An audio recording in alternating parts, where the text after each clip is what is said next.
Card is The Conversation from 1974, directed and written by Francis Ford Coppola, starring Gene Hackman, John Cazale, Alan Garfield, Terry Garr. I put this as a wild card only because how intimate this movie is. And he's done darker movies before. We talked about Apocalypse Now. It's like, Right. extreme example of the human side of darkness. I feel like there's something about this movie because it's so intimate. It's a much more contained story, mostly shot in rooms and streets of San Francisco and hotel rooms. And it's so focused on this one character in Gene Hackman that the darkness that comes through this movie just lands even further. And the darkness is not what humans can do, but there's a feeling of just abject despair, which is even a lower low Hmm. than what one feels when one watches something like Apocalypse Now. And I think it's because of that, because how contained and intimate this movie is kind of why I put it as a wild card. Although to be honest, I could almost put this as a masterpiece as well. I mean, Yeah. these four, like you mentioned, are all in that sort of pantheon. And this movie sort of feels almost like maybe even harder to make because it's just so intimate and so in the mind, and it's a gut punch of a movie, and you're on, once again, it's experiential because you Hmm. as an audience member are also trying to puzzle, just like Gene Hackman is, listening through all these voice clues and sound cues the way he is, trying to understand what is really going on, so you're very much part of it. Hmm. And then it does a number. It's probably one of the most memorable endings ever in a movie to me. So yeah, that's why I put this here. I'll pause and then share more thoughts. But you're the one who told me about this movie many years ago, and I watched it because you told me. So I know this is one of your favorites as well. Yeah, I think this is a great film, and it's easy for this movie to get lost in Right. the shuffle of Godfather 1, Godfather 2, and Apocalypse Now, but I think it deserves to be in that in the discussion with those films.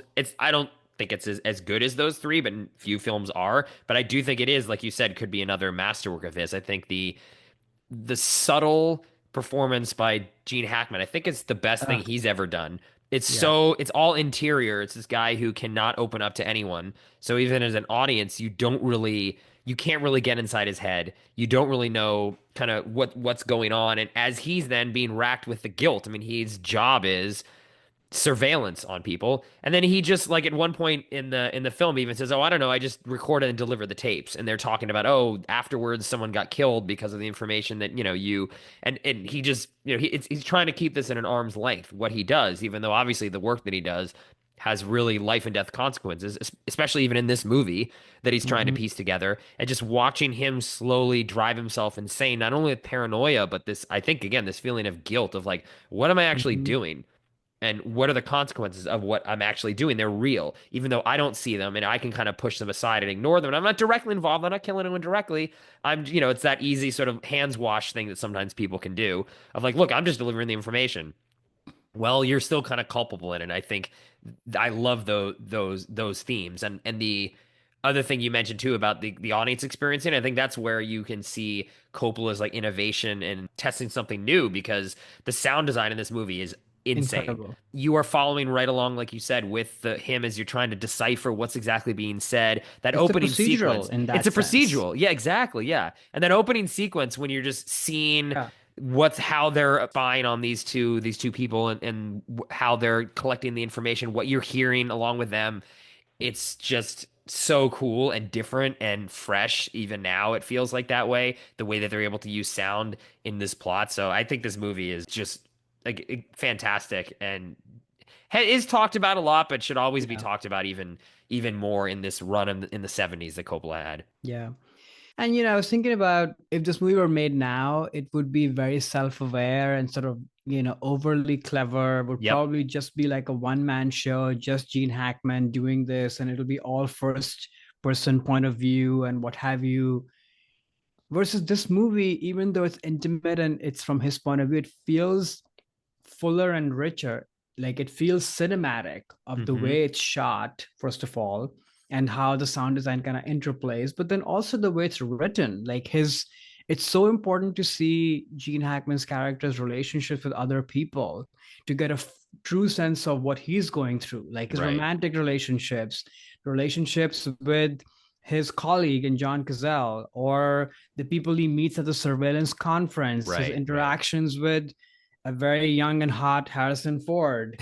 Uh, all of those matter because the truth is we don't live, even someone like this who is sort of in their own armor isolated world in this paper thin jacket coat, Yeah. whatever that is. I know. Weird It's look. so cool, so amazing, like Yeah. says Yeah. so much about the character, right? Hmm. But even he's not alone, like he is interacting with other people. And in fact, each of those relationships are contributing to his slow paranoia and demise and facing his own guilt Hmm. or his own faith and belief system, his relationship with God. Like, I think that scene where he goes for a confession is critical for him to voice how he really feels, even though he says that this doesn't matter. And I'm just like the messenger, like you said.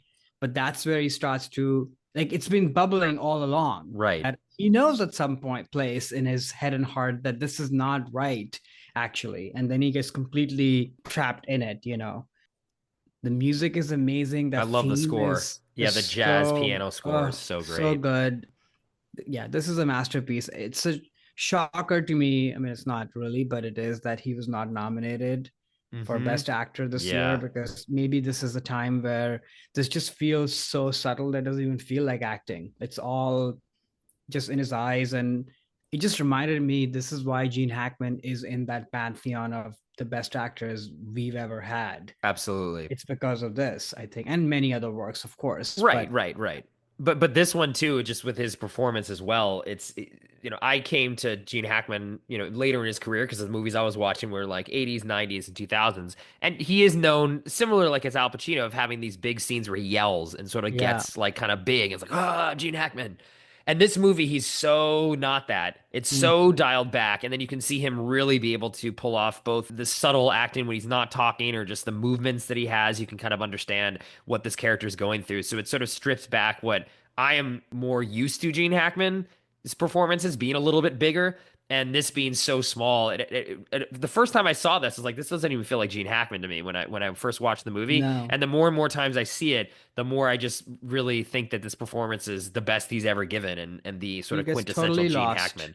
And I think I'm not the one to say that the character should be likable. Like, as long as it's true and feels from within, I'm along for the ride. That's what I want to see. But there's something very sweet about his portrayal as well. Like, you Yeah. feel for this person. I think that adds another layer. Because if this person was, I don't know, Michael Fassbender's killer, Oh, it's a right. different movie, Yeah. Uh-huh. Like, this person is sweet, and I don't even know how he got into this line of work. And there's something very sweet about that. I don't know. I think that's what makes the movie when he's wrestling with his conscience a Yeah. little more interesting because you feel that he's not going at this because he's a nosy person or he wants to spy Bring on people. harm. He's more just like interested in the technology and that's kind of it. And again, I think that's why he's not realizing what he's actually doing.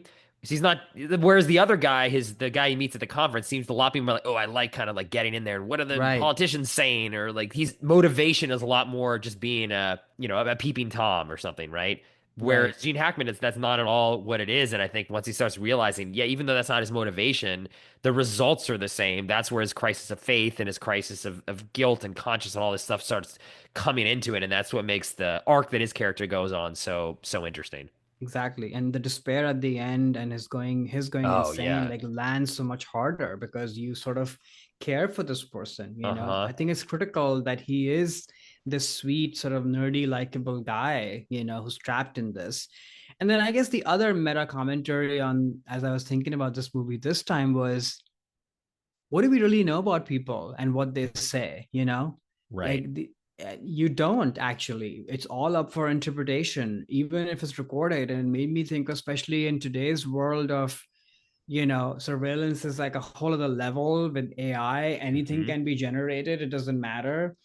What is the truth? It's going to get even harder and harder. And ultimately, all we have left is just, I guess, humanity Right. and emotion, although even that can be faked and doctored up. We've been doing that since the beginning of times, and now more so. So I don't know. It made me think about that at a meta level, just Yeah. watching this movie this time, is that what is the truth and what do we believe and what should we not believe?